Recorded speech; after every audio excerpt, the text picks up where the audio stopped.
Hello' বন্ধুসকল, আজি আমি আলোচনা কৰি লৈছো প্ৰেজেন্ট ইনডিফিনিট টেন্স। ইয়াৰ বিষয়ে আমি আজি ভালদৰে বুজি ল'ম। ইয়াৰ আগতে আমি টেন্সৰ বিষয়ে যিখিনি জানিব লগা আছিল, সাধাৰণ যিখিনি নলেজ আছিল সেইখিনি ইয়াৰ আগৰ ভিডিঅ'তে কোৱা হৈছে। যদি আপোনালোকে দেখা নাই সেইখিনি, তেনেহ'লে আগৰ ভিডিঅ'টো ভালদৰে চাই তাৰ পৰা বুজি ল'ব। এতিয়া চাওক, আমি প্ৰেজেন্ট ইনডিফিনিট টেন্সটো জানিব গৈ আছো। তো মনত ৰাখিব এটা কথা, প্ৰতিটো বস্তুৰে এটা কি থাকে, গঠন থাকে। যেনেকুৱা ধৰা এই প্ৰেজেন্ট ইনডিফিনিট টেন্সটো ইয়াৰো গঠন আছে। ইয়াৰ যি 12টা ভাগ আছে, প্ৰতিটোৰে বেলেগ বেলেগ গঠন আছে, যাৰ দ্বাৰা আমি বুজিব পাৰো যে এইটো কি হয়, বেলেগ বেলেগ হয়। প্ৰথমতে চোৱা, ইয়াতে কি এটা ভাৰ্ব থাকিব লাগিব। তো গঠনত ভাৰ্ব থাকিব লাগে এই কাৰণে, কাৰণ ভাৰ্ব নহলে টেন্স নহবই নোৱাৰে একেবাৰে। গতিকে ভাৰ্বটো আমাৰ লাগিবই। ঠিক তেনেকুৱা প্ৰেজেন্ট ইনডিফিনিট টেন্সৰ কাৰণে ভাৰ্বটো আমাৰ প্ৰয়োজনীয়। এতিয়া চাওক, দেখি চাব যে এইটো এটা কি হয়, বোৰ্ড হয়। তো এই বোৰ্ডটোক আমি কিয় হোৱাইট বোৰ্ড বুলি কৈছো, কাৰণ ইয়াৰ গঠনটো এনেকুৱাই আছে, যাৰ কাৰণে ইয়াক আমি কি কৈছো, হোৱাইট বোৰ্ড বুলিয়ে কৈছো। বুজি পাইছে নিশ্চয় আপোনালোকে মই কি কৈ আছো। এইটো এটা হোৱাইট বোৰ্ড, কাৰণ ইয়াৰ গঠনৰ কাৰণেহে হোৱাইট বোৰ্ড কোৱা হৈছে। ঠিক আছে, এইটো চাওক, মোৰ হাতত এটা মাৰ্কাৰ আছে। আমি কলমৰে লিখো, এই মাৰ্কাৰেৰেও লিখো, কিন্তু এই মাৰ্কাৰটোক কেতিয়াও আমি কলম বুলি নকওঁ। কাৰণ কি হৈছে যে মাৰ্কাৰটো গঠনটোৱে বেলেগ, যাৰ কাৰণে এইটো চকুত দেখিলে আমি বুজো এইটো এটা মাৰ্কাৰ হয়। ঠিক তেনেকুৱা প্ৰেজেন্ট ইনডিফিনিট টেন্সৰো এটা কি আছে, গঠন আছে। তো ইয়াৰ গঠনটো আমি জানিলেহে চকুত দেখাৰ লগে লগে বুজি পাম এইটো প্ৰেজেন্ট ইনডিফিনিট টেন্সেই হ'ব। ঠিক আছে, তো এতিয়া চাওক, প্ৰেজেন্ট ইনডিফিনিট টেন্সৰ গঠনটো কেনেকুৱা হ'ব, যিটো চাইয়ে আমি বুজিব পাৰিম যে এইটো কি হয়, প্ৰেজেন্ট ইনডিফিনিট টেন্সেই হ'ব। ইয়াৰ কাৰেকশ্যনটো কেনেকৈ কৰিম, ইয়াক কেনেকৈ লিখিব লাগে, চাওক এইখিনি। তো প্ৰথমতে হ'ল, ইয়াৰ কি গঠনটো কেনেকুৱা হয়, যাক আমি ফৰ্মেশ্যন বুলিও ক'ব পাৰি। প্ৰথমতে হ'ব ছাবজেক্ট এটা লাগিব। তো এই ছাবজেক্ট বস্তুনো কি, ছাবজেক্ট মানে হৈছে কৰ্তা। কৰ্তাটো আকৌ কি, কৰ্তা মানে হৈছে যিয়ে কামটো কৰে। তো কাম কোনোবা এজনে কৰিব লাগিব। এতিয়া কথা হ'ল, ভাৰ্ব কৰা সম্পাদন কৰাৰ পিছতে টেন্স বুলি ক'ব পাৰি, কিন্তু টেন্সটো কোনো মানে ভাৰ্বটো কোনোবা এজনেতো কৰিব লাগিব, যিয়ে কৰে তাক আমি কৰ্তা বুলি কওঁ। তো বুজি পাইছে, সেই কৰ্তাটোক ইংৰাজীত ছাবজেক্ট বুলিয়ে কোৱা হয়। বুজিছে, তো ছাবজেক্টটো আমি বুজি পালো, ছাবজেক্টটো কি বস্তু। ছাবজেক্ট টেন্সৰ গঠনত লাগিবই, কাৰণ কামটোতো কোনোবাই কৰিব লাগিব। ইয়াৰ পিছত আমাৰ বিশেষকৈ প্ৰয়োজনীয় টেন্সৰ ক্ষেত্ৰত যিটো বস্তু আছে, এই ছাবজেক্টটো যিটো আছে, ছাবজেক্টৰ পিছত আন এটা আমাৰ প্ৰয়োজনীয় বস্তু যিটো আমাৰ লাগিবই টেন্সৰ ক্ষেত্ৰত, সেইটো নহ'লে আমাৰ টেন্স গঠনেই হ'ব নোৱাৰে। এই বস্তুটোৰ বিষয়ে আমি কি কৰিম, এতিয়া জানিম। ইয়াৰ পিছত আমাৰ কি বস্তুৰ প্ৰয়োজন আছে এই প্ৰেজেন্ট ইনডিফিনিট টেন্সটো গঠন হোৱাৰ কাৰণে। চাওক, ইয়াৰ পিছত আমাৰ লাগিব ভাৰ্বটো।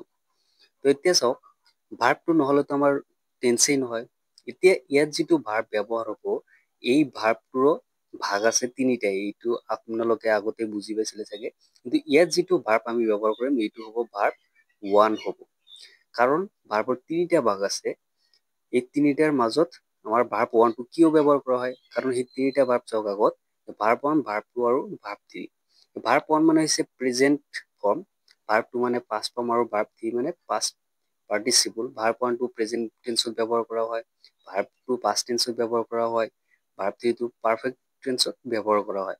এতিয়া প্ৰেজেন্ট ফৰ্ম মানে কি, এইটো কি প্ৰেজেন্ট ইনডিফিনিট হয়, প্ৰেজেন্ট টেন্সৰ এটা ভাগ হয়, গতিকে ইয়াত ভাৰ্ব ওৱানেই ব্যৱহাৰ কৰা হ'ব। বুজি পালে, ইয়াত যিকেইটা ভাৰ্ব আমি ব্যৱহাৰ কৰিম, ভাৰ্ব ওৱানেই থাকিব ইয়াতে। ইয়াৰ পিছত আৰু এটা বস্তুৰ প্ৰয়োজন হয়, সেইটো হ'ল অবজেক্ট। মানে আমি কি কাম কৰিছো, সেই কামটোকে আমি অবজেক্ট বুলি কওঁ। ঠিক আছে, এতিয়া চাওক, এটা এক্সাম্পল, যে কাউ ইটছ গ্ৰাছ, যে গৰুৱে ঘাঁহ খায়। ঠিক আছে, বুজি পালে। ইয়াতে কাউটো হৈছে আমাৰ কি, ছাবজেক্ট।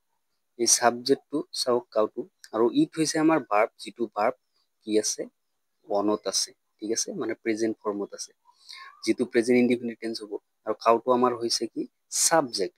ঠিক আছে, তো এই ছাবজেক্টটো প্লাছ এইটো কি আছে, ভাৰ্ব অনত আছে, কাৰণ প্ৰেজেন্ট ইনডিফিনিট টেন্স আমি পঢ়ি আছো, ভাৰ্ব অন লাগিব।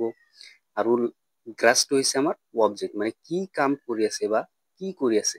তো এইটোৱে হৈছে আমাৰ গঠন প্ৰেজেন্ট ইনডিফিনিট টেন্সৰ। ইয়াত থাকিব ছাবজেক্ট, ভাৰ্ব অন থাকিব, আৰু কি থাকিব, অবজেক্ট এটা থাকিব। তো এইখিনিলৈকে আপোনালোকে নিশ্চয় বুজি পাইছে যে ইয়াতে কি কি বস্তু থাকে প্ৰেজেন্ট ইনডিফিনিট টেন্সত। প্ৰথমতে সাবজেক্ট, তাৰপিছত ভাৰ্ব ওৱান, তাৰপিছত অবজেক্ট বুলি এটা থাকিব। এতিয়া ইয়াত অবজেক্টটো ইমান মেণ্ডেটৰী নহয় যে থাকিব লাগিব, ইয়াত অকল সাবজেক্ট আৰু ভাৰ্বটোৱে মেইন, যে দুটা বস্তু থাকিব। মানে কি যে সাবজেক্টে কামটো কৰিব লাগিব আৰু কামটো থাকিব লাগিব, যেতিয়ালৈকে নকৰে তেতিয়ালৈকে টেন্স বুলি নকওঁ, কৰাৰ লগে লগেহে টেন্স হ'ব লাগে।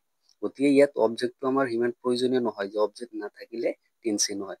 আমাৰ টেন্স হ'বলৈ লাগিব সাবজেক্ট আৰু ভাৰ্বটো। এতিয়া চাওক পিছতো সাবজেক্ট প্লাছ ভাৰ্ব আণ্ডাৰ ব্ৰেকত প্লাছ অবজেক্ট, এইটো হ'ল আমাৰ কোৱেশ্চনৰ গঠন। যেতিয়া পৰীক্ষাত প্ৰশ্ন আহিব তেতিয়া এইটো গঠনত আহিব। প্ৰথমতে সাবজেক্ট থাকিব, ব্ৰেকেটৰ মাজত ভাৰ্ব ওৱান থাকিব সদায়, তাৰপিছত অবজেক্ট থাকিব। আৰু এই কোৱেশ্চনটো অকল মানে প্ৰেজেন্ট ইনডিফিনিট টেন্সৰ ক্ষেত্ৰত নহয়, এই টেন্সটো আমাৰ কি হ'ব কোৱেশ্চন হয়, মানে যিকোনো এটা টেন্সৰ কোৱেশ্চন এনেকুৱাই হ'ব। আৰু এইটোৰ পৰাই আমি আমাৰ যি বাকী কেইটা টেন্স আছে, বাকী কিমানটা টেন্স আছে, ইয়াৰ পৰা আমি জানো যে টোটেল টেন্স আমাৰ 12খন আছে। এই 12টা টেন্সৰ যিকোনো এটা ইয়াৰ পৰা হ'ব পাৰে, কিন্তু আমি কেনেকৈ বুজি পাম? কাৰণ ইয়াৰ কিছুমান নিয়ম আছে, কিছুমান শব্দ আছে যিবিলাক আমি দেখাৰ লগে লগে ক'ব পাৰি যে এইটো কি হ'ব প্ৰেজেন্ট ইনডিফিনিট টেন্স নাইবা বাকী যিকোনো এটা টেন্সলৈ আমি পৰিৱৰ্তন কৰিব পাৰি। তো সেইবিলাকৰ কাৰণে আমি কিছুমান প্ৰথমতে পইণ্ট আছে, কিছুমান সেইবিলাক নিয়মবিলাক আমি আগত জানিব লাগিব। তাৰপিছত কিছুমান শব্দ আছে, সেই শব্দবিলাক জানিব লাগিব, যি শব্দকেইটা থাকিলে আমি এনেই বুজি পাম যে এইটো কোনটো টেন্সত লিখা হ'ব। তো ঠিক আছে, প্ৰথমতে আমি সেই পইণ্ট কেইটা নাম্বাৰ ওৱান যিটো আছে সেইটোক আমি কি বুলি কওঁ হেবিচুৱেল একশ্যন। তো এই হেবিচুৱেল একশ্যন বস্তুটো চাওক, হেবিচুৱেল একশ্যন বস্তুটো কি? অভ্যাসগত কাম, যিবিলাক কাম আমি ৰেগুলাৰলি কৰি থাকো। ধৰক কোনোবাই ৰাতিপুৱা সোনকালে টোপনিৰ পৰা উঠে, কোনোবাই ৰাতি সোনকালে টোপনিত যায়, কোনোবাই প্ৰতিদিনে দৈনন্দিন স্কুললৈ খোজকাঢ়ি যায়। এনেকুৱা যিবিলাক সদায় আমি কামবিলাক কৰি থাকো, সেইবিলাককে কি বুলি কোৱা হয় হেবিচুৱেল একশ্যন। আৰু এই হেবিচুৱেল একশ্যনবিলাক কি হয় প্ৰেজেন্ট ইনডিফিনিট টেন্সত লিখা হয়। এক্সাম্পল হিচাপত যদি আমি লওঁ, I go to school 1 foot daily। চাইছে, ইয়াত কি কোৱা হৈছে যে মই প্ৰতিদিনাই কি কৰো যে দৈনন্দিন খোজকাঢ়ি স্কুললৈ যাওঁ। গতিকে মই যদি প্ৰতিদিনে এটা কামে কৰি থাকো তেতিয়া এইটো কি হয় অভ্যাসগত কামত হ'ল। আৰু অভ্যাসগত কাম হোৱা মানে তাক আমি কি কওঁ প্ৰেজেন্ট ইনডিফিনিট টেন্স বুলি ক'ব পাৰি, কাৰণ এইটো হেবিচুৱেল একশ্যন নিয়মত পৰিছে আৰু হেবিচুৱেল একশ্যন মানে প্ৰেজেন্ট ইনডিফিনিট টেন্সতে লিখিব লাগিব। গতিকে এইটো যেতিয়া প্ৰশ্ন আহিব, প্ৰশ্নটো কেনেকুৱা আহিব, ধৰা আই ব্ৰেকেটৰ মাজত থাকিব গো, কাৰণ গোটো কি আছে ভাৰ্ব ওৱানত আছে, তাৰপিছত বাকী অবজেক্ট খিনি থাকিব যে টু স্কুল 1 foot daily। ঠিক আছে, তো ইয়াৰ উত্তৰটো আকৌ কি হ'ব, ওপৰত আমি ইয়াৰ উত্তৰটো কি কৰিছো লিখি দিছো। মানে এইটো থাকিব কোৱেশ্চন আমাৰ বাকীখিনি। তো এইটোৰ উত্তৰটো ওপৰত লিখা হৈছে, যিটো ভাৰ্ব ওৱান ব্ৰেকেটৰ মাজত থাকে এইটো কাৰেকশ্যন কৰি দিয়া হৈছে। তো এইটো আমি কেনেকৈ বুজি পালো, যিহেতু অভ্যাসগত কাম, যাৰ কাৰণে বুজি পালো যে এইটো প্ৰেজেন্ট ইনডিফিনিট টেন্স হ'ব। আৰু ইনডিফিনিট টেন্সৰ গঠন কি আছিল subject plus verb one plus object. এতিয়া এইটো গঠনতে চাওক, এইটো ওপৰতো এনসাৰ লিখা হৈছে, সাবজেক্ট আছে প্ৰথমতে চাওক, আইটো সাবজেক্ট, গো ব্ৰেকেটৰ মাজত ভাৰ্ব ওৱান আছিল, ইয়াতে ভাৰ্ব ওৱানে আছে গঠন হিচাপত, তাৰপিছত বাকী অবজেক্ট খিনি ইয়াতে লিখা হৈছে।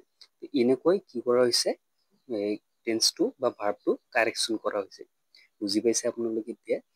ইয়াৰ পিছত এইটো বুজিলে নাম্বাৰ টু যিটো আমাৰ নিয়ম আছে, 2 নম্বৰ নিয়মটো আমাৰ কি সেইটো চাওক এবাৰ। এইটো হৈছে আপোনাৰ ইউনিভাৰ্চেল ট্ৰুথ, মানে চিৰ সত্য ঘটনা। এতিয়া ক'ব যে চিৰ সত্য ঘটনা ইউনিভাৰ্চেল ট্ৰুথ যিটো কি, এইটো হৈছে যিবিলাক আগৰ পৰা চলি আছে। ধৰা সূৰ্য পূব পিনে উদয় হয়, পশ্চিম পিনে মাৰ যায়, গাখীৰ বগা কয়লা কলা, এইবিলাকক আমি ইউনিভাৰ্চেল ট্ৰুথ বুলি ক'ব পাৰি। যেনেকুৱা মিল্ক ইজ হোৱাইট, এইটো কি হৈছে গাখীৰ বগা, এইটো আমি জানো। তো গাখীৰটোতো বগাই, এইটো চিৰ সত্য কথা, গতিকে ইয়াৰ কোনো পৰিৱৰ্তন নহয়। গতিকে এইটো কি হ'ব প্ৰেজেন্ট ইনডিফিনিট টেন্সে লিখিব লাগিব। 3 নম্বৰটো হৈছে যে আমি যিবিলাক সচৰাচৰ কথাবিলাক ব্যৱহাৰ কৰো, নাইবা ইম্পাৰেটিভ চেন্টেন্স। ইম্পাৰেটিভ চেন্টেন্সটো আকৌ কি, এইটো হৈছে যি চেন্টেন্সত কি কৰা হয় বা বাক্যত আদেশ অনুৰোধ বা উপদেশ বুজোৱা হয়। এক্সাম্পল হিচাপত লোৱা অলৱেজ স্পীক দ্য ট্ৰুথ, সদায় সত্য কথা ক'বা। তো ইয়াত কি কোৱা হৈছে অলৱেজ স্পীক দ্য ট্ৰুথ, এইটো এটা ইম্পাৰেটিভ সেন্টেন্স হয়, কাৰণ মোক ইয়াত কি কৰা হৈছে উপদেশ কৰা হৈছে যে তুমি সদায় সত্য কথা ক'বা। গতিকে এইটো কি কৰা হ'ব সদায় প্ৰেজেন্ট ইনডিফিনিট টেন্সতেই ইয়াক লিখা হ'ব। তো বুজি পালে আপোনালোকে যে ইম্পাৰেটিভ সেন্টেন্সবিলাক প্ৰেজেন্ট ইনডিফিনিট টেন্সতেই লিখা হয়। ঠিক আছে, তো ইয়াৰ পিছত আমি আগবাঢ়িম 4 নম্বৰ পইণ্টলৈ। সেইটো হৈছে কি যে প্ৰবাদ বাক্য, যিবিলাক বাক্য কি কৰা হয় প্ৰবাদ বাক্য হিচাপে ব্যৱহাৰ কৰা, ধৰা অনেষ্টি ইজ দ্য বেষ্ট পলিচি, এইটো চাইছে যে অনেষ্টি ইজ দ্য বেষ্ট পলিচি, এইবিলাক হ'ল প্ৰবাদ বাক্য। এইটোৱে অকল নহয়, আৰু আছে যেনেকুৱা failure is the pillar of success, Rome was not built in a day, এনেকুৱা আৰু বহুবিলাক আছে যিবিলাক প্ৰবাদ বাক্য কি কৰা হয় প্ৰেজেন্ট ইনডিফিনিট টেন্সত লিখা হয়। তো ঠিক ইয়াৰ ওপৰঞ্চি ইয়াৰ পিছত যেতিয়া আমি নেৰেশ্যন পঢ়িম তেতিয়াও চাব এই প্ৰবাদ বাক্যবিলাক নাইবা এই যি কেইটা নিয়ম আছে প্ৰেজেন্ট ইনডিফিনিট টেন্সৰ, এইকেইটা নেৰেশ্যনত কেতিয়াও পৰিৱৰ্তন নহয়, টেন্সৰ পৰিৱৰ্তনে নহ'ব, যেনেকুৱা আছে ঠিক তেনেকুৱাই থাকি যাব এইকেইটা। বুজি পাইছে? ইয়াৰ পিছত আমাৰ লাষ্ট পইণ্ট 5 নম্বৰটো, সেইটো হৈছে কি কোনোবা এজন ডাঙৰ ব্যক্তিয়ে কোনোবা মহৎ লোক এজনে কোনোবাই এটা কথা যদি কৈ থৈ গৈছে, ধৰা এপিজে আব্দুল কালাম যিজন আছিল তেখেতে 2016 চনত বা কেতিয়াবা মৃত্যুবৰণ কৰিছিল মনত ভালকে। তো তেখেতে কোৱা কথা বহু আগতে কৈ গৈছে, কিন্তু এইটো হিচাপত কি যে অতীতত কৈ গৈছে, কিন্তু তথাপিও এই কথাষাৰ আমি এতিয়াও ব্যৱহাৰ কৰোঁ। গতিকে এইবিলাক আমি কি প্ৰেজেন্ট ইনডিফিনিট টেন্সত লিখিব লাগে। ধৰা আব্দুল কালামে কৈছিল যে সপোন সেইটো নহয় যিটোৱে তোমাৰ টোপনিত তুমি দেখা, সপোন সেইটো যিটো তোমাক টোপনি আহিবই নিদিয়ে, এইখিনি কথা কৈছিল। গতিকে কথাটো বহুত আগৰ হ'লে এতিয়াও আমি ইয়াক ব্যৱহাৰ কৰোঁ, কাৰণে এইটো প্ৰেজেন্ট ইনডিফিনিট টেন্সত লিখিব লাগে। এক্সাম্পল হিচাপত ধৰা আব্দুল কালাম সেটো কি থাকিব যে আব্দুল কালাম সেটো ব্ৰেকেটৰ মাজত থাকিব, কাৰণ ইয়াত ভাৰ্ব কাৰেকশ্যন কৰিব দিছে, গতিকে এইটো ভাৰ্ব ফৰ্মত থাকিব। এতিয়া ইয়াক আমি কাৰেকশ্যন কৰিলে এইটো কি প্ৰেজেন্ট ইনডিফিনিট টেন্স চেজ বুলি আমি লিখিম। বুজি পাইছে? তো এই 5টাই আছিল আমাৰ নিয়ম। এই 5টা নিয়মৰ যিকোনো এটা আমি চালেই আমি কি কৰিম প্ৰেজেন্ট ইনডিফিনিট টেন্সত লিখিম। আৰু প্ৰেজেন্ট ইনডিফিনিট টেন্সৰ যিটো গঠন আছে subject plus verb plus object, কিন্তু আমি জানোই। গতিকে এই subject plus verb plus object হিচাপতে আমি এই টেন্সবিলাক বা ভাৰ্ববিলাক কাৰেকশ্যন কৰিম। ঠিক আছে, বুজি পালে? ইয়াৰ পিছত কিছুমান শব্দ আছে যি শব্দকেইটা দেখিলে আমি বুজিব পাৰিম যে এইটো প্ৰেজেন্ট ইনডিফিনিট টেন্সতে লিখা হ'ব। তো এইখিনি আপোনালোকে জানিব। এতিয়া কথা হ'ল ইয়াত কেতিয়াবা আমি এছ, কেতিয়াবা ইয়েছ এনেকুৱা মানে ব্যৱহাৰ কৰিছোঁ, কেতিয়াবা একো ব্যৱহাৰ কৰা নাই। এইটো কিয় কৰা নাই তাৰ কাৰণে কিছুমান কি আছে নিয়ম আছে। এতিয়া চাওক ইয়াতে কি যে আব্দুল কালাম চেজ বুলি লিখা হৈছে, আকৌ ইয়াতে অনেষ্টি ইজ বুলি আছে, অক্সিলাৰী ভাৰ্ব ব্যৱহাৰ কৰা হৈছে, ইয়াতে কোনো ধৰণৰ মেইন ভাৰ্ব নাই। আকৌ চেজৰ ক্ষেত্ৰত এছ ব্যৱহাৰ কৰা হৈছে। আকৌ চাব কেতিয়াবা কি থাকে আইৰ লগত গো আমি অলপ আগতে ব্যৱহাৰ কৰিছোঁ, তাতে কোনো ধৰণৰ এছ বাই এছ একো নাই, অক্সিলাৰী ভাৰ্বে নাই। তো এই পাৰ্থক্যবিলাক কিয় হয়, কিয় ব্যৱহাৰ কৰা হয়। আৰু চাব কেতিয়াবা আপোনালোকে চাইছে যে তোৰ লগত কি ইয়েছ বা ডাজ লিখা হয়, যেনেকুৱা হি ডাজ, এইবিলাক কিয় লিখা হয়। ইয়াৰ কাৰণটো হৈছে যে এইবিলাক আমি লিখো যেতিয়া আমি কি সাবজেক্টটো চাওঁ। প্ৰেজেন্ট ইনডিফিনিট টেন্সৰ সাবজেক্ট যদি থাকে সাবজেক্টৰ ওপৰত নিৰ্ভৰ কৰি কি কৰা হয় যে এই সাবজেক্টৰ ওপৰত নিৰ্ভৰ কৰি আমি এছ বা ইয়েছ ভাৰ্বৰ লগত ব্যৱহাৰ কৰোঁ। তো এইটোৰ কাৰণে যদি আমি জানিব যাওঁ যে কিয় এছ বা ইয়েছ যোগ কৰা হয়, কেতিয়া যোগ কৰা হয় এইখিনি, তেতিয়াহ'লে আমাৰ দুটা বস্তু জানিব লাগিব। সেইটো হৈছে এটা পাৰ্চন আৰু আনটো হৈছে নাম্বাৰ বা বচন। এটা হৈছে পুৰুষ, আনটো হৈছে বচন। এই দুটাৰ ক্ষেত্ৰত যদি এতিয়া আমি আলোচনা কৰিব যাওঁ ভিডিঅ'টো আৰু দীঘল হৈ যাব, আপোনালোকৰ বৰিং লাগিব। গতিকে ইয়াৰ পিছৰ ক্লাছত মানে ইয়াৰ পিছৰটো ভিডিঅ'ত আপোনালোকৰ কাৰণে সেইখিনি মই আলোচনা কৰিম। তো আকৌ কৈছোঁ যে যদি আপোনালোকৰ মেথছ লাগে নাইবা ছায়েন্স ক্লাছ লাগে নাইবা অসমীয়া গ্ৰামাৰো লাগে সেইখিনি মোক জনাব। ভিডিঅ'টো ভাল লাগিলে লাইক কৰি দিব, কমেণ্টত জনাব যদি বেলেগ কোনোবা ছাবজেক্ট লাগে, অসমীয়া গ্ৰামাৰ তাৰপিছত মেথছ নাইবা ছায়েন্স, সেইখিনি মই আপোনালোকৰ কাৰণে ব্যৱস্থা কৰিম। আৰু মোৰ ভিডিঅ'খন কি কৰিব লাগে আপোনালোকে ছাবস্ক্ৰাইব কৰিব ৰাখিব যাতে পৰৱৰ্তী যিকোনো এটা ভিডিঅ' আপোনালোকে প্ৰথমতে চাব পাৰে আৰু ইয়াত ক্ষেত্ৰত জানিব পাৰে ভালদৰে টেন্সবিলাক গ্ৰামাৰবিলাক যিটো মেট্ৰিক পৰীক্ষা সন্মুখত আহি আছে। গতিকে মই আপোনালোকক ধন্যবাদ জনাই আজি ভিডিঅ'টোৰ পৰা বিদায় লৈছোঁ আৰু আকৌ এবাৰ কৈ আছোঁ, যদি কোনোবা বেলেগ ছাবজেক্টটো আপোনালোকক লাগে কমেণ্টত জনাব আৰু চেনেলটো ছাবস্ক্ৰাইব কৰিব, মোক অলপ সহায় কৰিব আগবাঢ়ি যাবলৈ, যাতে আপোনালোকৰ কাৰণে মই এনেকুৱা জ্ঞান কিছুমান টেন্সৰ বিষয়ে লৈ আহিব পাৰোঁ। তো এইখিনি কৈয়ে মই আজিৰ ভিডিঅ'ৰ পৰা আপোনালোকৰ পৰা বিদায় লৈছোঁ। ধন্যবাদ আৰু ভাল থাকিব। পিছতো ভিডিঅ' লৈ আপোনালোকৰ লগত লগ পাম। ধন্যবাদ।